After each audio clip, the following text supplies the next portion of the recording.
Ceci est un livre audio autogénéré par Google. 4e de couverture. Col. Le droit aujourd'hui. Col. Le droit aujourd'hui. La collection Le droit aujourd'hui regroupe des études juridiques concernant des problèmes d'actualité nationale et internationale, dans divers domaines, éthique, politique, questions de société. Déjà paru. Peggy Larieux, Neurosciences et droit pénal. Le cerveau dans le prétoire, 2015. Anthony Falgas, La voie de fait administrative. Recherche sur la justification d'une notion prétorienne, 2015. Jean-Grégoire Mainga, La pêche maritime et le droit international, 2014. Christophe Houry, La piraterie maritime au regard du droit international. Incertitude et évolution contemporaine, 2014. Laura Baudin, Les cyberattaques dans les conflits armés, qualification juridique. Imputabilité et moyens de réponse envisagés en droit international humanitaire, 2014. Alma Signoril, La sentence arbitrale en droit commercial international, 2013. ABREVI ATIONS. Introduction. 1. Le Tribunal international du droit de la mer constitue l'une des 3 institutions créées par la Convention des Nations unies de 1982 sur le droit de la mer. Les autres institutions issues de cette convention sont l'Autorité internationale des fonds marins et l'entreprise. Or, si l'entreprise n'est pas encore effective, le tribunal et l'autorité sont entrés en fonctionnement dès l'entrée en vigueur de la Convention. Dès 1996, le tribunal devait mettre en œuvre les instruments indispensables à son fonctionnement. Il en a été ainsi de son règlement, ainsi que de la résolution de sa pratique interne en matière judiciaire et des directives en vue de la préparation et de la présentation d'affaires au tribunal. À cet égard, il y a lieu noter que le tribunal a été institué le 1er octobre 1996. Il allait être prêt pour conduire la procédure dans le premier différend qui lui avait été soumis le 17 novembre 1997 en l'affaire du MV Saiga. Le règlement du tribunal et la résolution sur sa pratique interne en matière judiciaire ont été adoptés les 28 et 31 octobre 1997. Il apparaît de la sorte que le tribunal avait parfaitement œuvré pour faire face à la première saisine. 2. À l'occasion de la mise en forme de ces instruments de travail, le tribunal avait sans doute bénéficié des travaux qui étaient déjà menés dans le cadre du cinquantenaire de la Cour internationale de justice. Mais, le tribunal avait pu compter également sur le rapport de la commission préparatoire de l'Autorité internationale des fonds marins. En définitive, ces travaux ont abouti à des documents qui certes présentent la particularité du tribunal, mais en même temps se rapprochent des textes qui régissent déjà la Cour internationale de justice. Le professeur Trèves soulignait à cet effet que la tâche d'adapter aux exigences actuelles le monde constitué par le règlement de la CIJ conduit tout de suite le tribunal à faire face à la nécessité de se donner une politique judiciaire vis-à-vis des idées sortant des discussions intenses à l'occasion du 50e anniversaire de la CIJ, portant sur les inconvénients de la procédure devant celle-ci et les possibilités d'y remédier. 3. Toutefois, parmi les instruments relatifs au tribunal, il existait un document qui était disponible depuis longtemps. Il s'agit du statut du tribunal. Ce statut avait été adopté en même temps que la convention dont il constitue l'annexe VI. Ainsi, les négociateurs de la convention avaient opté pour une structure quasiment identique à celle de la charte de l'ONU. En effet, le statut de la Cour internationale de justice figure à la suite de la charte de l'ONU, de sorte que le statut de la Cour fait partie intégrante de la charte. À propos du tribunal, son statut est inséré en tant qu'annexe de la Convention. Et l'article 318 de la Convention précise la nature juridique des annexes de la Convention en indiquant qu'elles font partie intégrante de celle-ci. Dès lors, dans son premier avis consultatif rendu le 2 avril 2015, le tribunal allait souligner que de ce que les annexes sont partie intégrante de la Convention, il découle que le statut occupe le même rang que la Convention.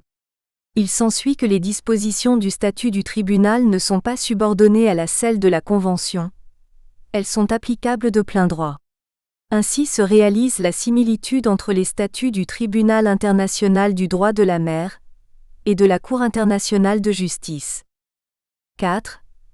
Les dispositions de ce statut ont été mises en œuvre par le Tribunal international du droit de la mer dont l'activité depuis sa constitution a été très fructueuse.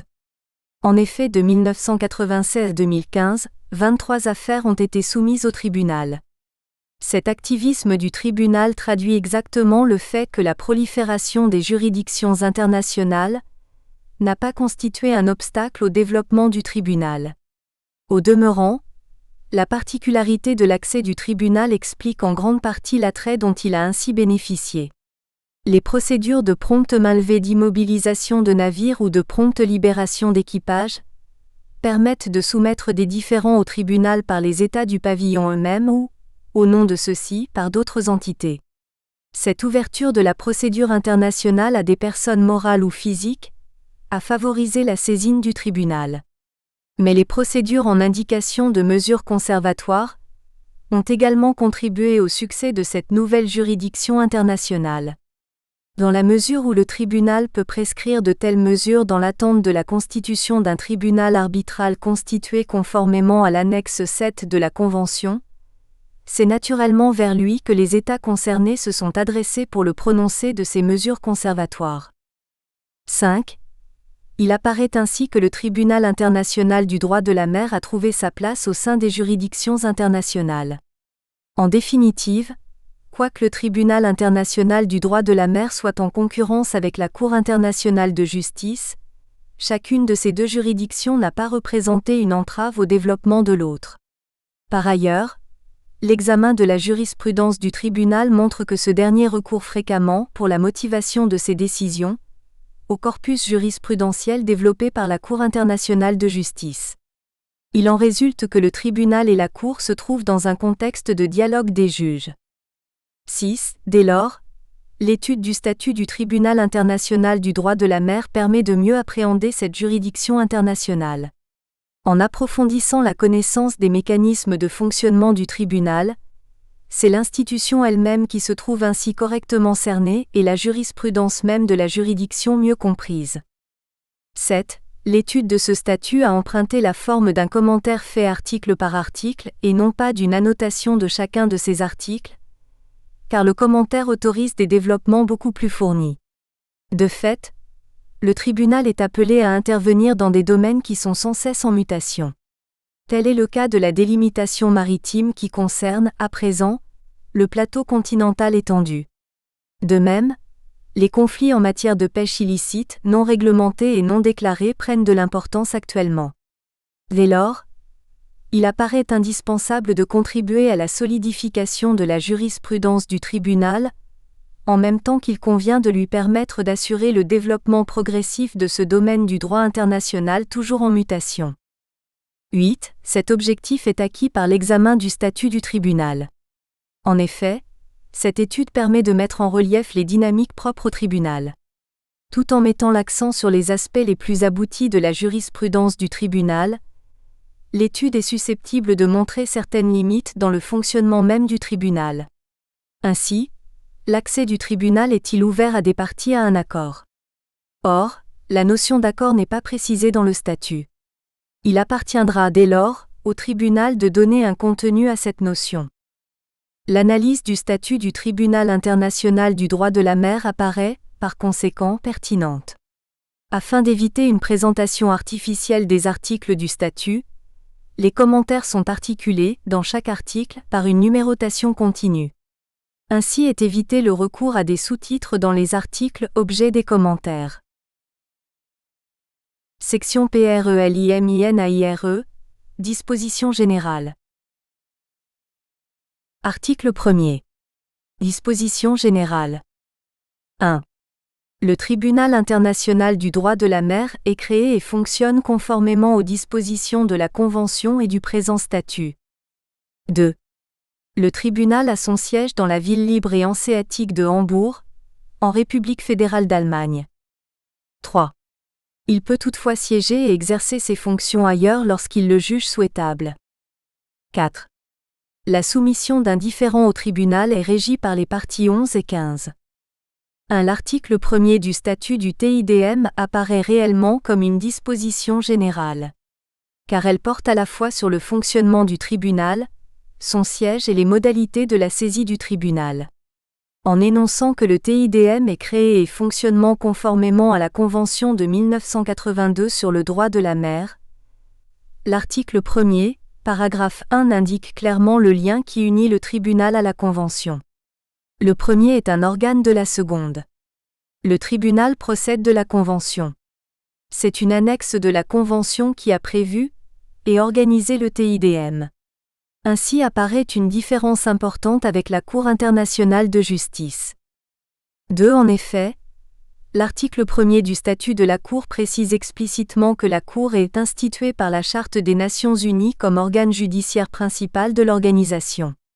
Et cette disposition trouve sa justification dans le fait que le chapitre 14 de la Charte, les articles 92 à 96, traite de la Cour.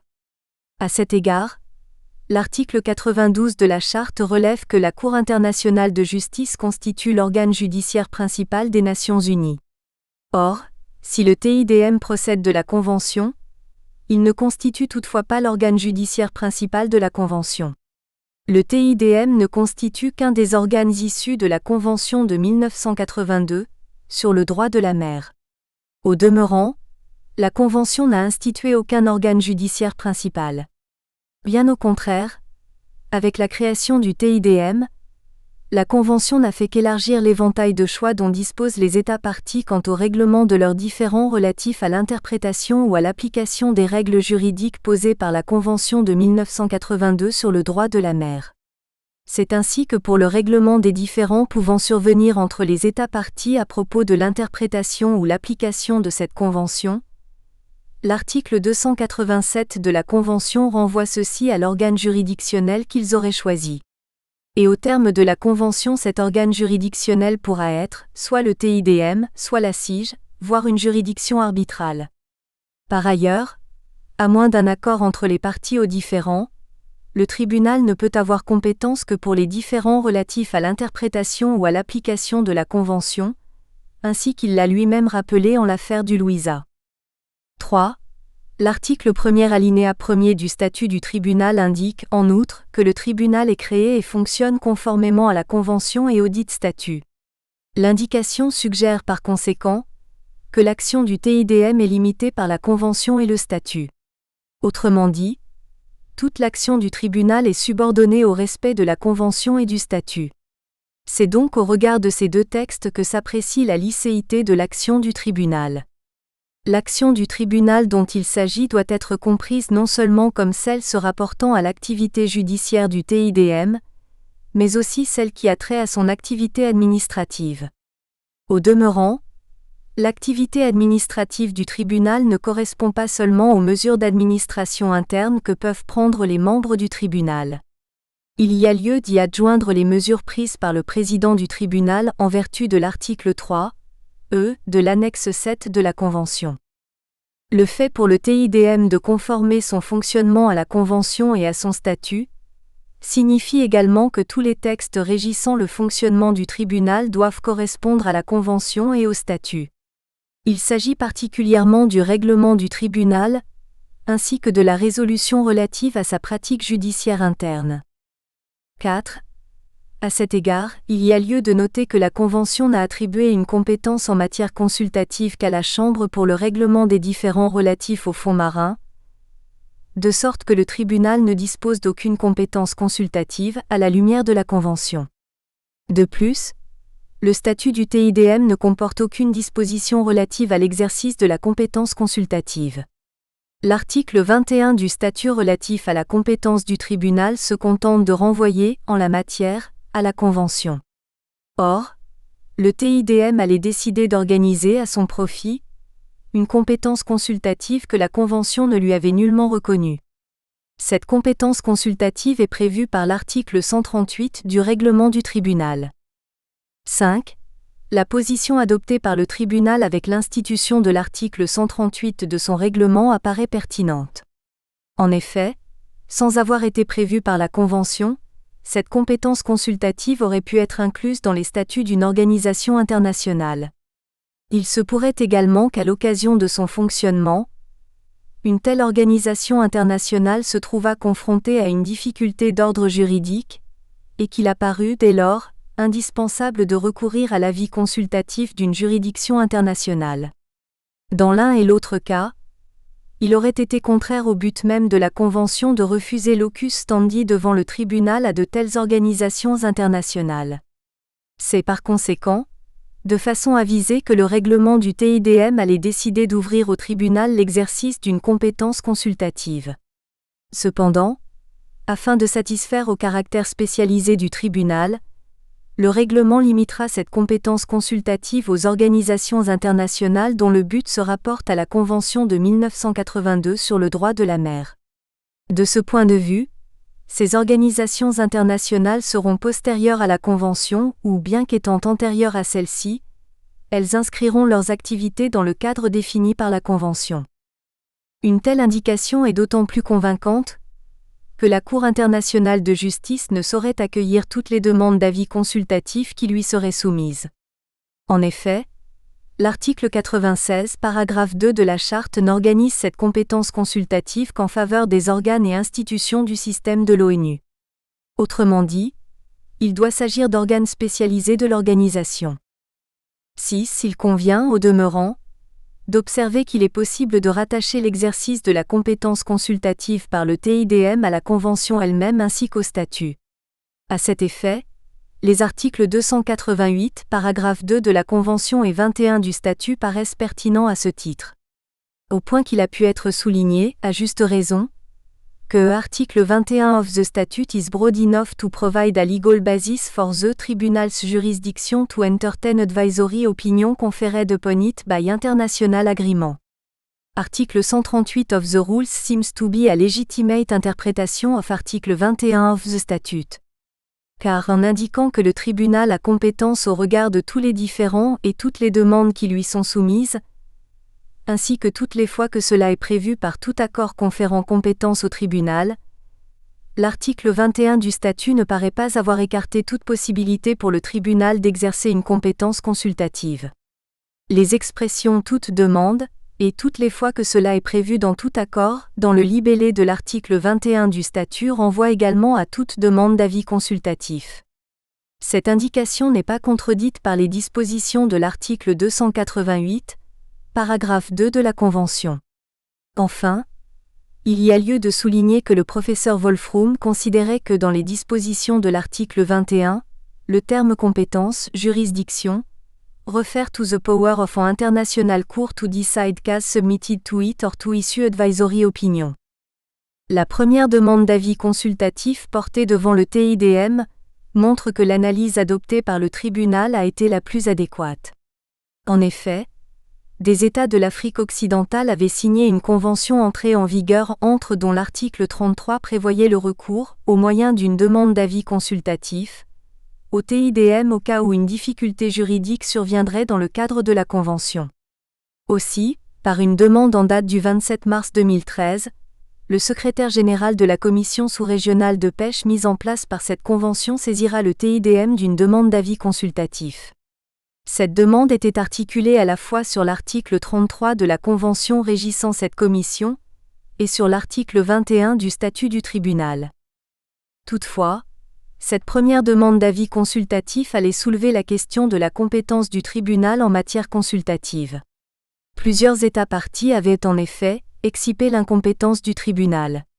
Cependant, en retenant sa compétence, le TIDM allait expliquer sa compétence en considérant que c'est l'expression autre accord dans l'article 21 du statut qui lui confère une telle compétence. Lorsqu'un autre accord attribue une compétence consultative au tribunal, celui-ci peut exercer cette compétence toutes les fois que cela est prévu par cet autre accord. L'article 21 et l'autre accord conférant compétence au tribunal sont liés l'un à l'autre et constituent le fondement juridique de la compétence consultative du tribunal. Dans ces conditions, il est certain que l'action du tribunal, y compris en matière consultative, est conduite conformément à la Convention et au statut. 7. L'article 1er, paragraphe 2 du statut indique que le siège du TIDM est à Hambourg en Allemagne. Il n'y a en cela aucune différence avec le statut de la CIJ. L'article 22 du statut de la Cour contient une disposition identique marquant clairement que le siège de la Cour est à La Haye. Une telle formulation traduit un excès de rigidité qui exigera toute modification du statut, à l'effet de consacrer un changement de lieu du siège du tribunal ou de la Cour. Sans doute, l'article 1er, paragraphe 3 du statut du TIDM indique-t-il que le tribunal pourra siéger et exercer ses fonctions ailleurs s'il le souhaite. Mais à supposer qu'il s'agisse d'un changement de siège, il subsistera toujours le deuxième paragraphe de l'article 1er qu'il conviendrait d'effacer. Et une telle perspective ne peut être réalisée que par une modification du statut. En l'occurrence, cela impliquerait en pratique la modification de la Convention de 1982 sur le droit de la mer. Il y a ainsi une lourdeur et un manque de souplesse qui ne pourront que décourager toute entreprise poursuivant un tel objectif. 8. En prévoyant que le TIDM peut siéger ou exercer ses fonctions ailleurs s'il l'estime souhaitable, l'article 1er paragraphe 3 du statut autorise le tribunal à accomplir sa mission en dehors de son siège. L'hypothèse est celle où, pour les besoins d'une affaire dont il est saisi, le tribunal considère indispensable de poursuivre sa mission dans un lieu déterminé. La SIJ l'a fait pour la première fois de son histoire à l'occasion de l'affaire du projet de barrage Gabčíkovo-Nažimaros. Et 2 tribunaux arbitraux viennent également de le faire. Les dispositions de l'article 1er paragraphe 3 du statut du TIDM constituent des dispositions d'ordre général. Aussi le règlement du tribunal est-il venu apporter des précisions quant à l'application de ces dispositions. C'est ainsi que, en vertu de l'article 70 du règlement, le tribunal peut décider de poursuivre la phase orale de la procédure en un lieu différent de son siège de Hambourg. À cet égard, l'article 70 du règlement précise que la procédure orale peut en tout ou en partie se dérouler à l'extérieur du siège du tribunal. Certes, l'article 1er, paragraphe 3 du statut et l'article 70 du règlement du tribunal se réfèrent au tribunal pour la mise en œuvre de ces dispositions. Mais l'expression tribunal doit être entendue non seulement comme s'appliquant à la formation plénière du tribunal, mais également à une chambre du tribunal. À la lumière des textes applicables, une telle décision relève du pouvoir du tribunal. L'article 70 du règlement souligne que le tribunal se renseigne auprès des parties. La question est dès lors de savoir quelle est la portée de ce renseignement. Il est certain que le tribunal se renseigne auprès des parties tant en ce qui concerne l'opportunité de recourir à une telle décision, que sur l'organisation, le cas échéant, de la procédure orale sur les lieux. Il est dès lors incontestable que le consentement des parties sera indispensable pour qu'une telle décision soit précise.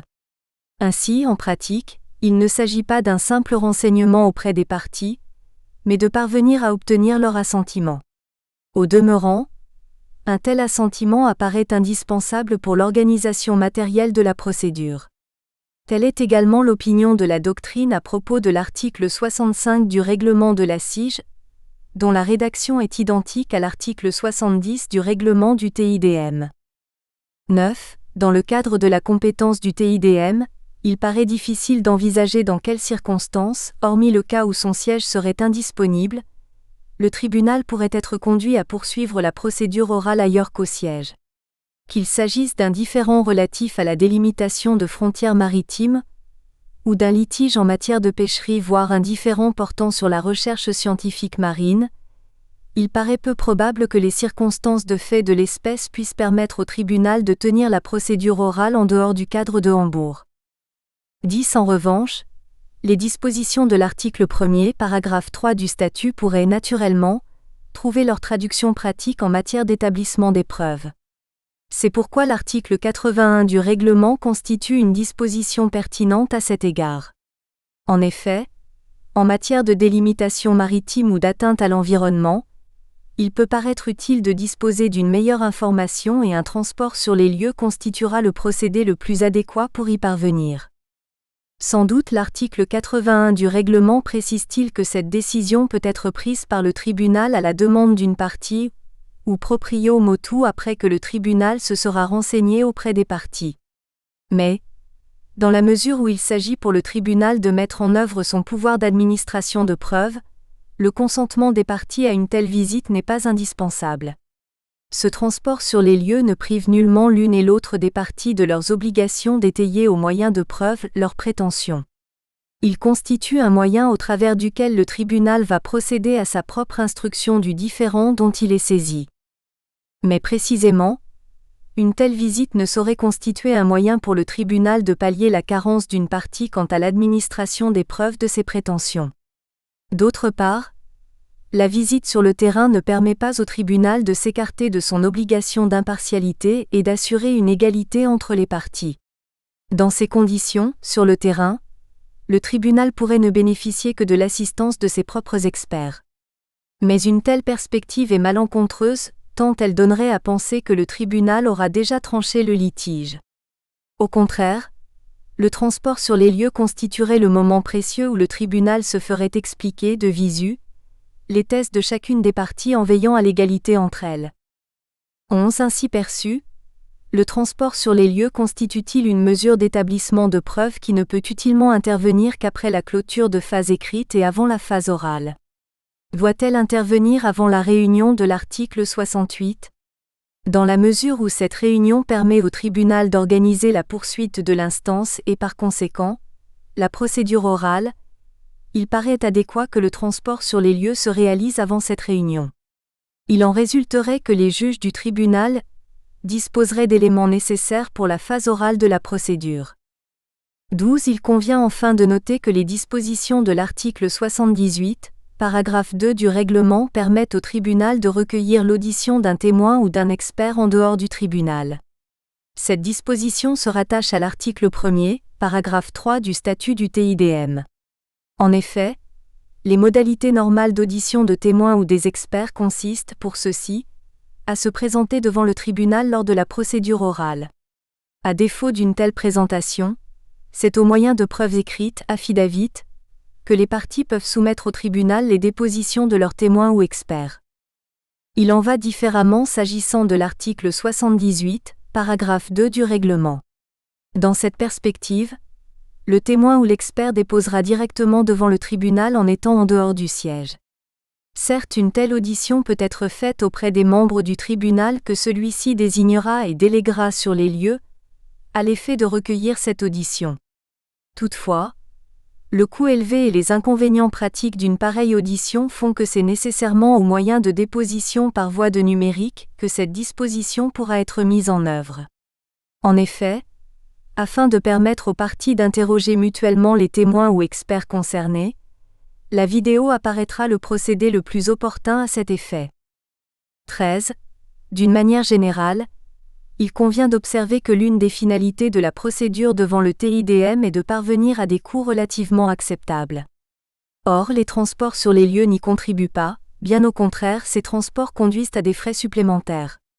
Dès lors, le TIDM ne pourrait y recourir que dans la mesure où les résultats que permettraient les transports sur les lieux ne pourraient pas être obtenus par les moyens déjà à la disposition du tribunal.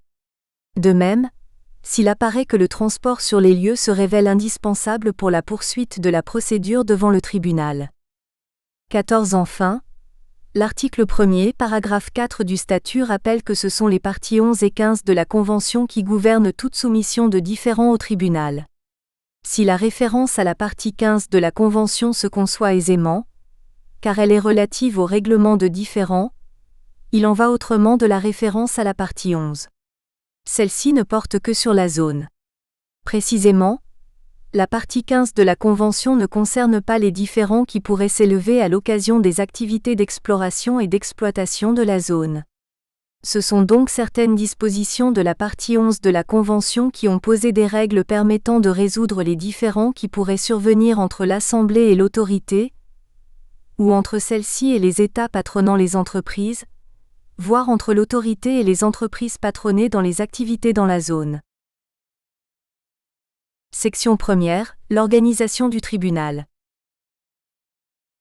Article 2. Composition. 1. Le tribunal est un corps de 21 membres indépendants, élus parmi les personnes jouissant de la plus haute réputation d'impartialité et d'intégrité, et possédant une compétence notoire dans le domaine du droit de la mer. 2. La représentation des principaux systèmes juridiques du monde, et une répartition géographique équitable sont assurées dans la composition du tribunal. 1. Le Tribunal international du droit de la mer avec une composition de 21 membres constitue une juridiction pléthorique. En comparaison, la Cour internationale de justice ne comprend que 15 juges. Il convient en outre de noter que le statut du tribunal se réfère aux membres du tribunal alors que le statut de la SIJ renvoie à la notion de juge. À cet égard, l'article 2 du statut de la SIJ précise que la Cour est un corps de magistrats indépendants. Ce sont par conséquent ces juges qui constituent les membres de la Cour. 2. En réalité, la différence entre les libellés des statuts de la Cour et du tribunal tient au fait que l'article 2 du statut de la SIJ pose entre autres conditions, pour être élu à la Cour, la capacité et l'aptitude à l'exercice des hautes fonctions judiciaires dans les pays respectifs des candidats. À l'inverse, l'article 2 du statut du TIDM ne comporte aucune condition de cette nature. Les conditions personnelles à remplir par les candidats se résument à des conditions de moralité, l'impartialité et l'intégrité, et à des conditions intellectuelles, la connaissance notoire dans le domaine du droit de la mer.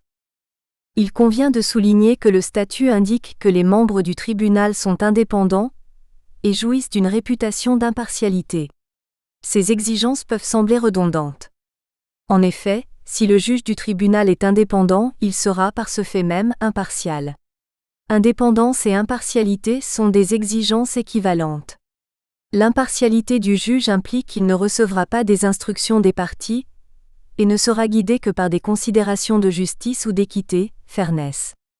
Ce sont de telles indications qui caractérisent un juge indépendant.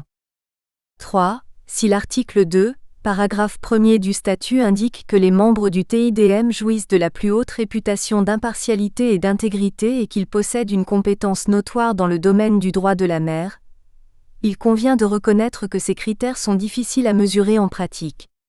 La difficulté est d'autant plus grande que le statut ou la convention ne donne, en la matière, aucun critère d'évaluation. C'est donc essentiellement la réputation individuelle du candidat qui servira de référence dans le domaine de l'appréciation de son intégrité et de son impartialité.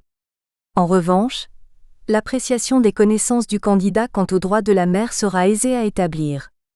D'une part, les critères académiques pourront être utilisés à cet effet.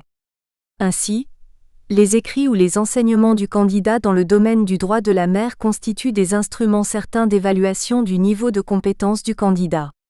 D'autre part, les activités diplomatiques ou juridictionnelles du candidat en droit de la mer seront également des éléments qui permettront de s'assurer que le candidat satisfait à cette condition posée par le statut. À cet égard, le statut indique explicitement qu'il s'agit d'une compétence notoire en droit de la mer. Il doit en résulter que les compétences que pourrait présenter un candidat en matière de droit international général ne permettront pas de considérer que le candidat remplit la condition posée par le statut, s'il n'est pas justifié, par ailleurs, une réelle compétence spécifique en droit de la mer. Cette exigence se comprend à la lumière du caractère spécialisé du TIDM. Enfin, il y a lieu d'admettre si le candidat dispose d'une connaissance notoire en droit de la mer, il sera connu aussi bien du TIDM que des États parties. 4. En tous les cas, il ne s'agit dans ces critères que d'exigences qu'il est souhaitable que chaque candidat puisse remplir. Dans la pratique, la portée de ces exigences est limitée. C'est ainsi qu'il a été souligné que needless to say, test criteria do not allow of objective evaluation. Nor is it possible, in an election which is susceptible, à an aspect of interstate relation, to being politicized to a greater or lesser extent, to ascertain what factors influence state when nominating and voting for candidate. 5. Cependant, jusqu'ici, les élections des juges du tribunal ont toujours respecté ces conditions. Les candidats élus ont été des personnes présentant incontestablement des compétences en matière de droit de la mer. Cette compétence a été acquise, soit en qualité d'enseignant, soit en tant que diplomate. 6. L'article 2, paragraphe 2 du statut prévoit la représentation au sein du TIDM des principaux systèmes juridiques du monde et une répartition géographique. Or, sur ces deux points, aucune réponse n'est apportée par cette disposition. C'est l'article 3, paragraphe 2 qui retient une précision importante en ce qui concerne la répartition géographique des juges. Cette disposition renvoie au système appliqué au sein de l'Assemblée générale des Nations unies, comme devant servir de référence à ce titre. Il en résulte que les élections aux fonctions de juge au sein du TIDM se font en tenant compte des groupes régionaux tels qu'ils sont déterminés au sein de l'Assemblée générale, à savoir le groupe africain, le groupe asiatique, le groupe Amérique latine et Caraïbes, le groupe Europe orientale, le groupe Europe occidentale et autres. En revanche, traditionnellement, les systèmes juridiques du monde sont regroupés en trois: le système anglo-saxon de common law, le système de civil law et le système de droit islamique. Ainsi, ce sont ces trois traditions juridiques qui vont se retrouver au sein du TIDM. Article 3. Membres du tribunal. 1. Le tribunal ne peut comprendre plus d'un ressortissant du même État. À cet égard, celui qui pourrait être considéré comme le ressortissant de plus d'un État est censé être ressortissant de l'État où il exerce habituellement ses droits civiques et politiques. 2. Il ne peut y avoir moins de 3 membres pour chaque groupe géographique défini par l'Assemblée générale des Nations unies. 1. L'article 3, paragraphe 1er du statut, en traitant de la nationalité des juges du tribunal, n'exige pas que ces juges soient de la nationalité des États parties. La seule condition posée par cette disposition est qu'il ne peut y avoir 2 juges de la même nationalité au sein du tribunal. En réalité, il faut entendre par cette exigence l'indication précise selon laquelle, parmi les 21 membres composant le tribunal, il ne saurait se trouver 2 juges qui soient de la même nationalité. Ainsi, cette disposition ne concerne-t-elle pas les juges ad hoc. 2. La résolution des difficultés qui pourraient survenir lorsqu'il apparaît que la personne concernée présente 2 ou plusieurs nationalités fait appel au principe de l'effectivité de la nationalité. En effet, l'article 3, paragraphe 1 précise à cet égard que dans l'hypothèse d'une pluralité de nationalités, la personne en cause est considérée comme ayant la nationalité de l'État où il exerce habituellement ses droits civils et politiques. Cette indication revient à prendre en compte le lien effectif qui existera entre la personne en cause et l'État dont la nationalité est en balance. Ainsi, le statut vient-il consacrer le fait que, en droit international, la nationalité accordée à un individu n'est pas simplement un lien formel entre les deux, l'individu et l'État qui octroie sa nationalité. En réalité, le lien de nationalité n'a rien de formel. Il s'agit d'une réalité juridique qui doit s'incarner dans des réalités sociales. Dans cette perspective, cette nationalité ne peut être opposable, dans l'ordre international, que dans la mesure où sa consécration dans les réalités sociales traduit l'effectivité de cette nationalité. 3. L'article 3, paragraphe 2 du statut prévoit qu'un groupe géographique ne saurait avoir moins de 3 membres. Il en résulte que 15 des 21 sièges du tribunal sont réservés. Dès lors, il revenait aux États parties de convenir de la répartition des 6 sièges restants. À cet égard, lors de la première élection des juges du TIDM, les États parties devaient déterminer la répartition suivante par groupe géographique. C'est cette répartition qui est toujours en vigueur pour les élections des juges du TIDM. Article 4. Candidature et élection. 1. Chaque État partie peut désigner 2 personnes au plus réunissant les conditions prévues à l'article 2 de la présente annexe. Les membres du tribunal sont élus sur la liste des personnes ainsi désignées. 2. 3 mois au moins avant la date de l'élection, le secrétaire général de l'Organisation des Nations Unies s'il s'agit de la première élection, ou le greffier du tribunal s'il agit d'une élection ultérieure, invite par écrit les États parties à lui communiquer le nom de leur candidat dans un délai de 2 mois. Le secrétaire général ou le greffier dresse une liste alphabétique des candidats ainsi désignés, en indiquant les États parties qui les ont désignés, et communique cette liste aux États parties avant le 7e jour du dernier mois précédant la date de l'élection. 3. La première élection a lieu dans les 6 mois qui suivent l'entrée en vigueur de la Convention. 4. Les membres du tribunal sont élus au scrutin secret. Les élections ont lieu lors d'une réunion des États parties convoquée par le secrétaire général de l'Organisation des Nations Unies, dans le cas de la première élection, et selon la procédure fixée par les États parties dans le cas des élections ultérieures. Les 2/3 des États parties constituent le quorum à chaque réunion. Sont élus membres du tribunal les candidats qui ont obtenu le plus grand nombre de voix, et la majorité des 2/3 des voix des États parties présents et votants, étant entendu que cette majorité doit comprendre la majorité des États parties.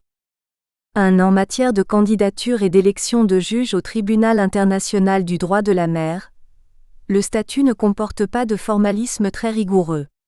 Le statut autorise chaque État partie à présenter 2 personnes qui satisfont aux critères posés à l'article 2 du dit statut. Cette indication emporte 2 conséquences. D'une part, la procédure de présentation de candidature ne comporte aucun mécanisme de filtrage ou de sélection. C'est l'État partie lui-même qui décide de soumettre directement à la réunion des États parties les candidatures qu'il aura retenues en vue de l'élection des membres du tribunal. 2. Il y a en cela une différence importante avec le mécanisme de présentation des candidatures pour les fonctions de juge à la Cour internationale de justice. En effet, la procédure mise en place par les articles 4 à 7 du statut de la Cour ne fait pas intervenir les États membres quant à la présentation des candidats. Ce sont les groupes nationaux de la Cour permanente d'arbitrage qui assurent cette présentation après avoir consulté les hautes juridictions nationales, ainsi que les institutions académiques vouées à l'étude du droit. Il en résulte qu'une procédure de filtre se met en place de telle sorte que l'élection à intervenir se fera sur les candidatures les plus éminentes.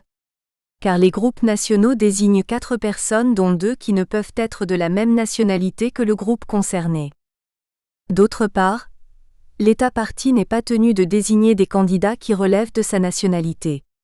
L'article 4, paragraphe 1er du statut du tribunal indique simplement que chaque État partie présente 2 personnes au plus à cet effet. Ainsi le lien de nationalité n'est-il pas déterminant dans la désignation des candidatures. Il convient cependant d'observer que si lors de la première élection 2 juges furent élus, bien que n'étant pas des nationaux des États parties, depuis ce sont toujours les nationaux des États parties qui ont été élus. En pratique, par conséquent, ce lien de nationalité joue un rôle prépondérant dans la procédure d'élection aux fonctions de juge du TIDM. De plus, il convient d'observer que la liberté pour l'État partie dans la désignation de candidats aux fonctions de juge au tribunal trouve une limite dans les dispositions de l'article 3, paragraphe 1er du statut. En effet, l'obligation pour le tribunal de ne pas avoir plus d'un juge de la même nationalité conduit les États parties à une plus grande prudence dans l'usage de la liberté qui leur est reconnue sur le fondement de l'article 4, paragraphe 1er. Au demeurant, il convient de souligner que le conflit qui résulterait de la présence de 2 membres ayant été élus alors même qu'ils possèdent la même nationalité n'est pas résolu par le statut du tribunal. Un tel conflit ne pourrait trouver sa solution que de façon pratique. À cet égard, lorsqu'un État partie a désigné un de ses ressortissants en tant que candidat aux fonctions de juge du tribunal et qu'un autre État partie a retenu, sur sa liste, un candidat ayant la nationalité du précédent État partie, il est certain que la préférence doit être donnée au candidat présenté par son État national. La liste ainsi arrêtée par l'État partie est transmise au greffier. Celui-ci dressera la liste de tous les candidats par ordre alphabétique, avec l'indication de l'État partie qui les ont désignés. Cette liste est portée à la connaissance de tous les États parties dans la première semaine du dernier mois précédant l'élection. 3. Il convient de noter que l'article 4, paragraphe 3 du statut avait prévu que la première élection devait avoir lieu 6 mois après l'entrée en vigueur de la Convention. En application de cette disposition, c'est donc à la date du 16 mai 1995 au plus tard que cette élection aurait dû se tenir. Cependant, la commission préparatoire allait proposer aux États parties de renvoyer cette élection au 1er août 1996, afin d'assurer une meilleure représentation géographique de la Convention. Car à la date de son entrée en vigueur, la Convention ne comptait qu'un seul État membre du groupe occidental et autres États. De plus, le groupe d'États d'Europe orientale n'était pas non plus suffisamment représenté. Les États parties prendront également la décision de permettre aux États qui, sans encore être parties à la Convention, étaient néanmoins dans le processus d'adhésion à la Convention. Cette dernière décision avait été adoptée sous la condition que l'État concerné devienne partie à la Convention à la date de l'élection, soit le 1er août 1996. C'est donc le 1er août 1996 qu'a eu lieu, au siège des Nations Unies à New York, la première élection des juges du TIDM. 102 États étaient, à l'époque, liés par la Convention de 1982 sur le droit de la mer. Depuis cette date, la composition du tribunal est régulièrement renouvelée. 4. Il convient de souligner qu'à l'occasion de ces élections, tous les États parties votent pour désigner en tant que juges les candidats présentés à cet effet. Il n'y a donc pas de vote par groupe géographique. Une telle pratique ne serait, au demeurant, pas conforme à l'article 4, paragraphe 4 du statut du tribunal qui prescrit que le candidat doit recueillir la majorité des 2/3 des suffrages des États parties présents et votants pour être élu. Cette même disposition précise en outre que cette majorité des 2/3 doit correspondre à la majorité des États parties. En pratique, cela conduit tous les États parties à voter pour chaque candidat, bien que la répartition des sièges se fasse par groupe géographique. Les candidats qui ont obtenu la majorité requise sont élus dans leur groupe géographique respectif. La procédure d'élection se poursuit jusqu'à ce que tous les sièges soient pourvus. Toutefois, il convient de noter que les considérations tenant à l'appartenance géographique des candidats interviennent lorsqu'il s'agit des renouvellements périodiques des sièges. À cette occasion, tous les États parties votent pour chacun des candidats en tenant compte de son insertion dans un groupe géographique. 5. Sans doute les candidatures aux élections au tribunal sont-elles présentées par les États parties. Néanmoins, il convient de voir que les groupes géographiques jouent un rôle dans le processus de désignation. Un tel rôle trouve sa traduction dans les concertations organisées au sein de chaque groupe géographique, dont l'aboutissement se réalise par le retrait de certaines candidatures. Toutefois, ces concertations ne permettent pas toujours l'élection rapide des candidats. La réunion des États parties est souvent contrainte d'organiser plusieurs tours de scrutin avant qu'un candidat ne recueille les 2/3 de suffrages nécessaires pour être élu. Dès lors se pose la question même de la crédibilité des candidats élus dans ces conditions. La question ne porte pas sur la compétence personnelle des candidats. Cette question concerne le processus qui aboutit à un tel résultat. En effet, dès lors que plusieurs tours de scrutin sont organisés, il en résulte nécessairement que le processus qui conduit au dénouement laisse place à des compromis politiques entre les États parties. Un tel résultat n'est pas satisfaisant pour la crédibilité du Tribunal international du droit de la mer. 6. Certes, l'exigence de la majorité de 2/3 doit être maintenue afin d'éviter que les juges du tribunal ne soient élus par une minorité d'États parties. Cependant, il aurait pu être admis que le candidat qui ne recueillerait pas la majorité des 2/3 des suffrages des États parties après 2 tours de scrutin serait tenu de se retirer de la procédure. Cette exigence ne nécessite pas d'amender le statut du tribunal. Un modus vivendi entre les États parties est suffisant pour parvenir à un tel résultat. Ainsi, aurait-il été mis fin aux élections surprises de candidats qui, n'ayant pas obtenu la majorité des 2/3 après 2 tours de scrutin, parviennent à être élus au 3e tour avec la majorité requise. Un tel résultat surprenant ne peut s'expliquer que par des tractations entre les tours de scrutin. Article 5. Durée des fonctions. 1. Les membres du tribunal sont élus pour 9 ans et sont rééligibles. Toutefois, en ce qui concerne les membres élus à la première élection, les fonctions de 7 d'entre eux prennent fin au bout de 3 ans et celles de 7 autres au bout de 6 ans. 2. Les membres du tribunal dont les fonctions prennent fin au terme des périodes initiales de 3 et 6 ans mentionnées ci-dessus sont désignés par tirage au sort effectué par le secrétaire général de l'Organisation des Nations Unies immédiatement après la première élection. 3. Les membres du tribunal restent en fonction jusqu'à leur remplacement. Une fois remplacés, ils continuent de connaître des affaires dont ils étaient auparavant saisis. 4. Si un membre du tribunal démissionne, il en fait part par écrit au président du tribunal. Le siège devient vacant à la date de la réception de la lettre de démission. 1. L'article 5, paragraphe 1er du statut a prévu la même durée de fonction des membres du Tribunal international du droit de la mer que celle des juges de la Cour internationale de justice. La durée de 9 ans retenue par le statut est adéquate pour assurer une certaine stabilité au tribunal. D'autant que les juges sont susceptibles d'être réélus. Si la stabilité du TIDM est assurée, Il en est tout autant de sa continuité qui est obtenue par le biais du renouvellement triennal du tribunal. 2. Afin de parvenir à cette continuité et, pour respecter le principe de la répartition géographique équitable, le tirage au sort réalisé lors de la première élection a consisté à déterminer, au sein de chaque groupe géographique, les juges dont la durée des fonctions correspondrait aux périodes de renouvellement triennal. Le résultat de ce tirage au sort a été le suivant. Juges soumis au renouvellement après 3 ans, 2 pour le groupe africain, 2 pour le groupe asiatique et 1 pour les groupes Amérique latine et Caraïbes, Europe occidentale et autres États et Europe orientale. Juges soumis au renouvellement après 6 ans, 1 pour le groupe africain, 1 pour le groupe asiatique, 1 pour le groupe Europe orientale, 2 pour le groupe Amérique latine et Caraïbes et 2 pour le groupe Europe occidentale et autres États. 3. Dès lors, le renouvellement périodique du TIDM est assuré. Il convient de noter que les fonctions des juges prennent fin le 30 septembre de chaque période de renouvellement triennal. Cette indication n'est pas expressément contenue dans le statut du TIDM. Elle procède de l'article 2, paragraphe 1er du règlement du tribunal. Cette indication a une incidence pratique. Elle oblige les États parties à procéder à ce renouvellement entre les mois d'avril et juin afin de permettre au candidat élu de préparer son entrée dans ses nouvelles fonctions. 4. L'article 5, paragraphe 3 du statut traite également de la continuité du TIDM.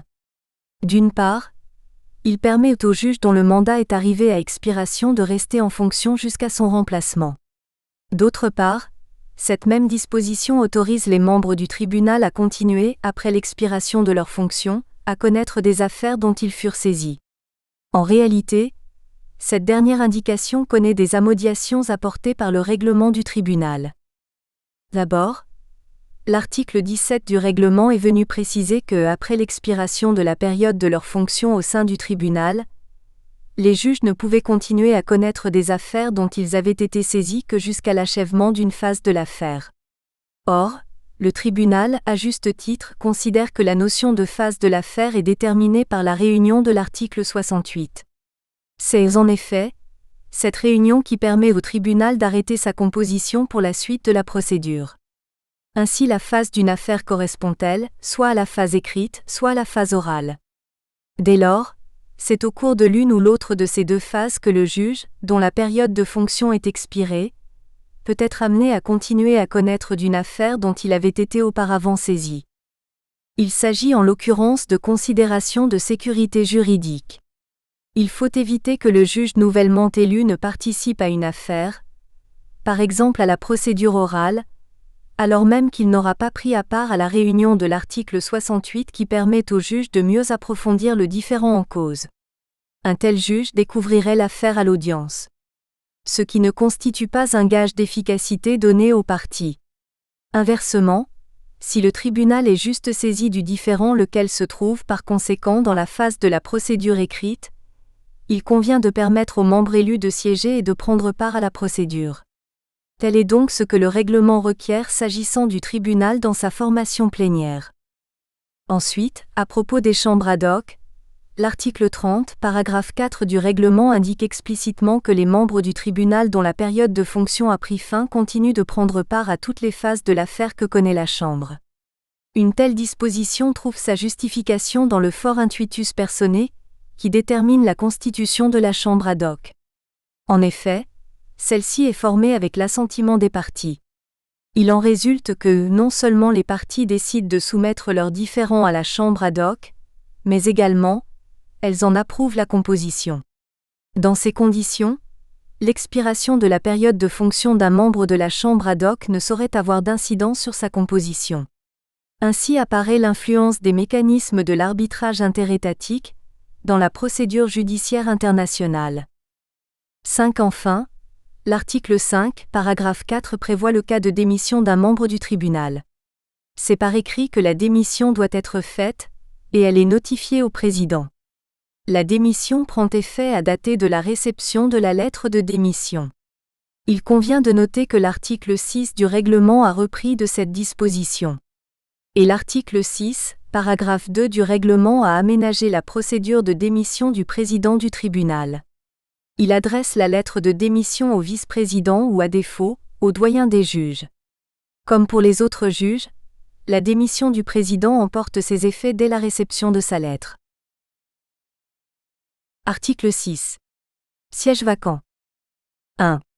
Il est pourvu au siège devenu vacant selon la méthode suivie pour la première élection, sous réserve de la disposition suivante. Le greffier procède à l'invitation prescrite à l'article 4 de la présente annexe dans le mois qui suit la date à laquelle le siège est devenu vacant et le président du tribunal fixe la date de l'élection après consultation des États parties. 2. Le membre du tribunal élu en remplacement d'un membre dont le mandat n'est pas expiré achève le mandat de son prédécesseur. 1. À ce jour, le tribunal a connu 3 vacances de siège. Ces situations ont été dues, soit à un décès, soit à la suite de démission de membres.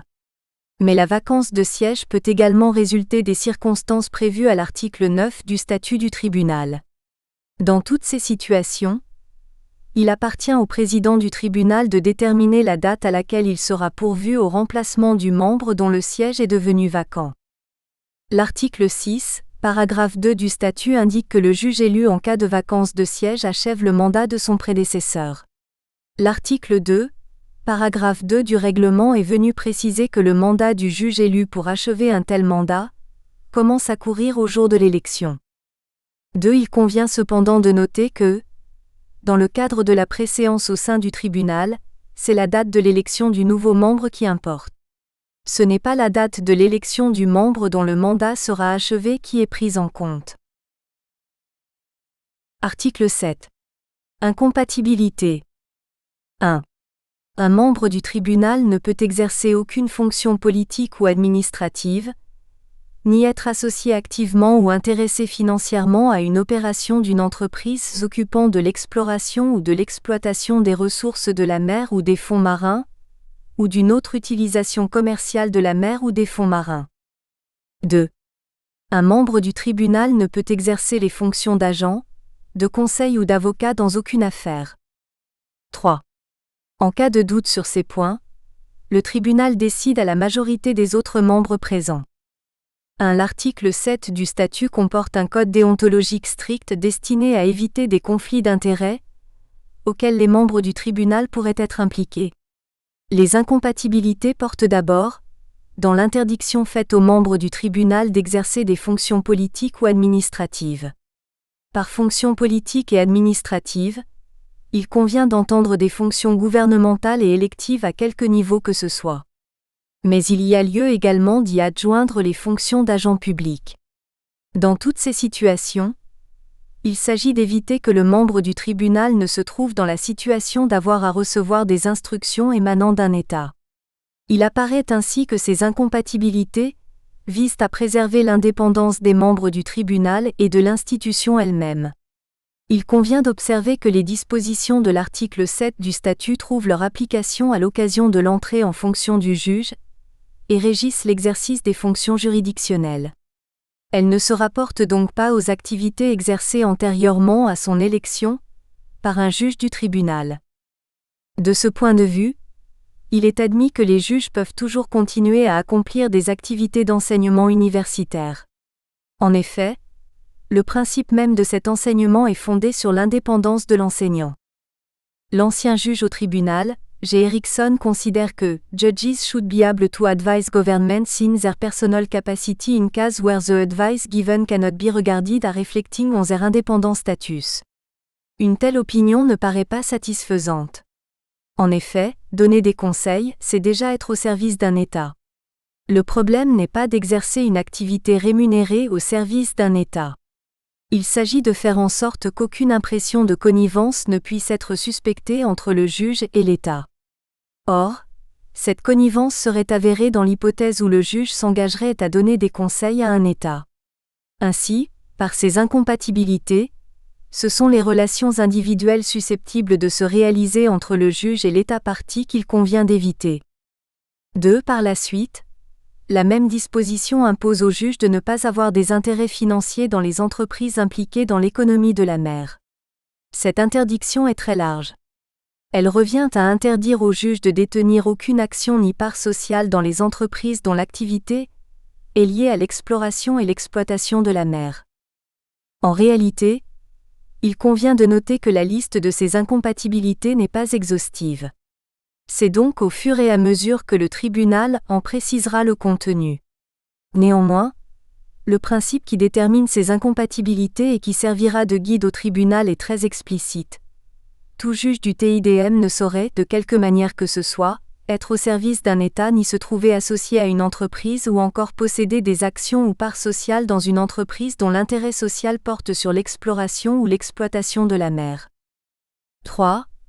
La comparaison avec la Cour internationale de justice montre que dans la mesure où la compétence de la Cour ne porte que sur les différends entre les États, l'article 16 du statut de la Cour a édicté une prohibition générale aux juges de la Cour d'exercer toute activité professionnelle.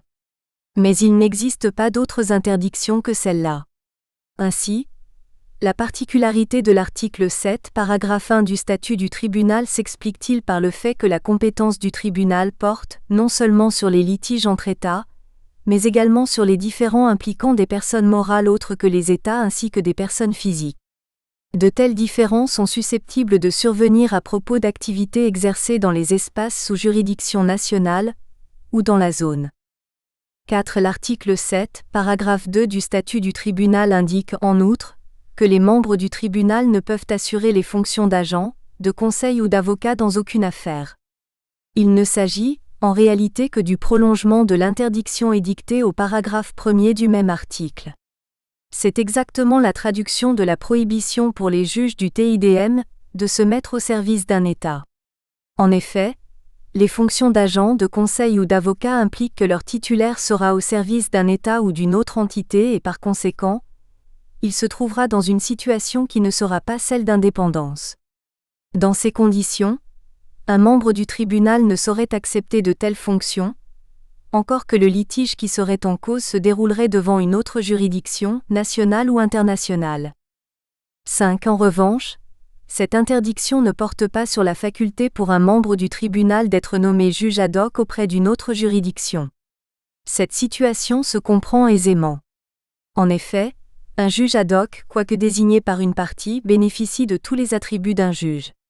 Il en résulte qu'un tel juge ad hoc n'est pas au service d'une partie, et ne reçoit aucune instruction de celle-ci. Par ailleurs, sa rémunération n'est pas assumée par cette partie, mais par la juridiction elle-même. Au surplus, la possibilité d'être désigné comme juge ad hoc fait que le membre du tribunal peut être nommé comme arbitre. Car tout comme le juge international, l'arbitre international présente les mêmes garanties d'indépendance. Les arbitres ne sont pas au service des parties qui les ont nommés. Et le fait que les frais de l'arbitrage sont supportés par les parties ne constitue pas une circonstance de nature à obérer l'indépendance des arbitres. Précisément, ce sont les parties impliquées dans l'arbitrage qui, ensemble, en assument les frais et non pas une partie. Article 8. Conditions relatives à la participation des membres au règlement d'une affaire déterminée. 1. Un membre du tribunal ne peut participer au règlement d'aucune affaire dans laquelle il est antérieurement intervenu comme agent, conseil ou avocat de l'une des parties, comme membre d'une cour ou d'un tribunal national ou international ou à tout autre titre. 2. Si pour une raison spéciale, un membre du tribunal estime devoir ne pas participer au règlement d'une affaire déterminée, il en informe le président du tribunal. 3. Si le président estime qu'un membre du tribunal ne doit pas, pour une raison spéciale, siéger dans une affaire déterminée, il l'en avertit. 4.